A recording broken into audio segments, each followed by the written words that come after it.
was a little bit cool. Temperatures cooler this weekend than what we saw to end the work week. But Kasha, this has me thinking, the Roadhog and the Olympics, of my favorite winter sports as a kid. Mine was hockey. What was yours? Well, my dad was sweet enough to make us an ice rink in the backyard, so it's always fun. Do a little skating, maybe a little gentle snowball fight. All right, let's talk about your weather story, right? Will you be making snowballs? Probably not, because we just have a light dusting of snow for you on Sunday.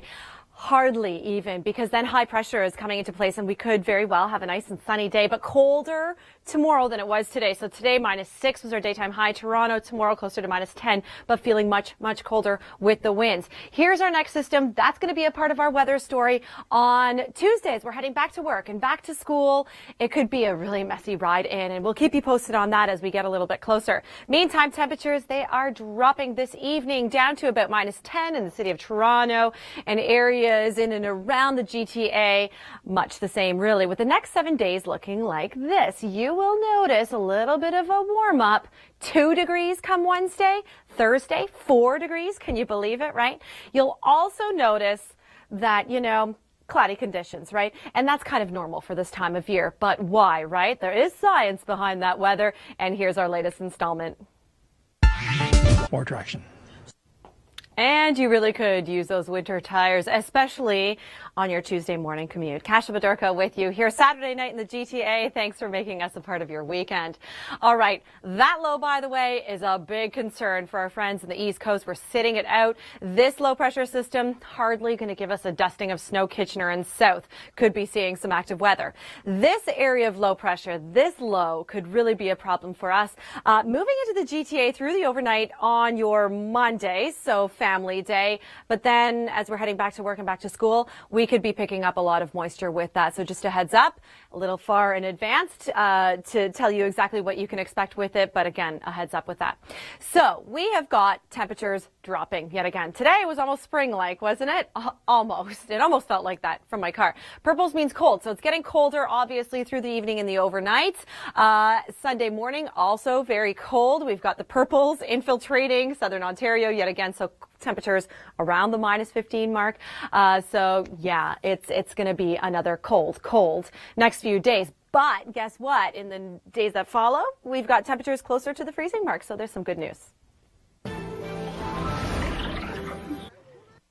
Margot, that sounds like so much fun. Light dustings of snow to you in Edmonton throughout the day tomorrow. It's actually going to begin through the overnight, but to the north of Edmonton. So this includes Slave Lake, Vermilion, Cold Lake, a general 10 to even 15 centimeters of snow likely there throughout the day tomorrow. We also do have wind warnings in effect to your typical Chinook wind areas, so we could be seeing gusts in excess of 100 as well. This is happening now for you along the BC coast. It is windy, it continues to rain, and then snow through the higher elevations.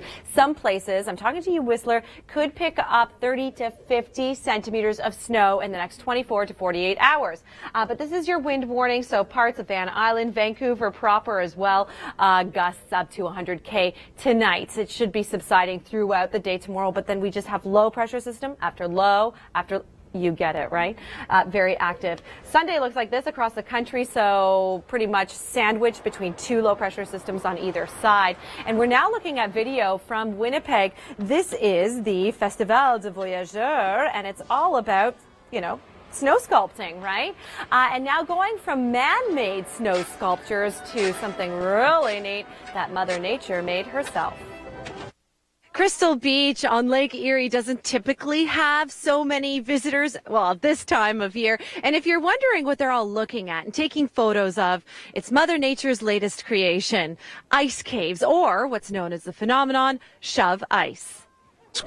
This very cool tourist attraction is obviously not here to stay. So if you want to see it for yourself, I encourage you to come out here in the somewhat near future. For the Weather Network, I'm Kasha Bedurka. Go to the weather. Snow and blowing snow is going to be a huge issue for you right across Atlantic Canada. We're talking about a good 30 to 45 centimeters of snow for some of you along the Fundy shores. Though for you in Halifax and all the way down to southern portions of the province, it's more so a rainfall story for tomorrow. Closed captioning brought to you in part by